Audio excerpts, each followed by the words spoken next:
Nin dhalinyaro geesi Muslim ah ayaa waxa uu weerar ku qaaday nin gubayay kitaabka Qur'aanka Kariimka ah ee uu ku qoran yahay kalaamka Alle. Koox u dhalatay waddanka Norway oo aad u neceb Islaamka isla markaana u ololeeyaan ka hortagga Islaamka ayaa waxa ay qabanqaabiyeen kulan weyn oo meel fagaare ah ka dhacaya, ayna doonayeen in ay ku gubaan kitaabka Alle si ay ugu jeesjeesaan diinta Islaamka iyo dadka Muslimka ah. Kooxdan oo cabsi badan qabeen, dadka Islaamka ahna ka cabsi qabeen, ayaa waxa ay goobta fagaaraha ahayd keeneen oo ay horay u soo wateen ciidamo ka tirsan booliiska dalkaasi Norway si ay u ilaaliyaan isla markaana aysan wax weerar ugala kulmin dadka Muslimka ah. Waxa ayna guda galeen in barnaamijkooda ay bilaabaan oo ay gubaan kitaabka Qur'aanka Kariimka ah. Mid ka mid ah kooxda gaalada ahayd ayaana loo xil saaray in uu gubo kitaabka Qur'aanka Kariimka ah ee qowlka Eebbe ku qoran yahay,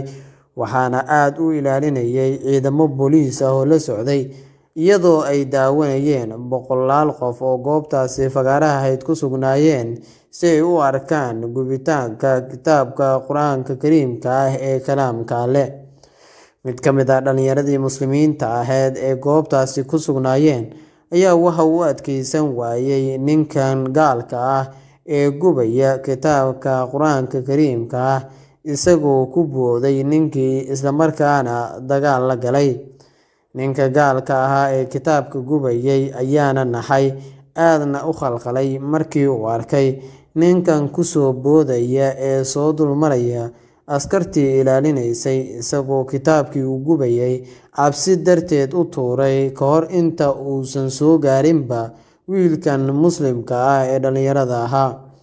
Wiilka dhalinyarada geesiga Muslimka ah ayaa ku bururay, aadna uga faramacaystay ninka gaalka ahaa, isagoo feer si xun ula dhacay, balse ciidankii ilaalada u ahaa ninka gaalka ahaa iyo kooxdii la socotay ayaa isugu tagay geesigii Muslimka ahaa si ay ninka gaalka ah uga celiyaan, iyagoo xabsiga u taxaabay geesigan Muslimka ah.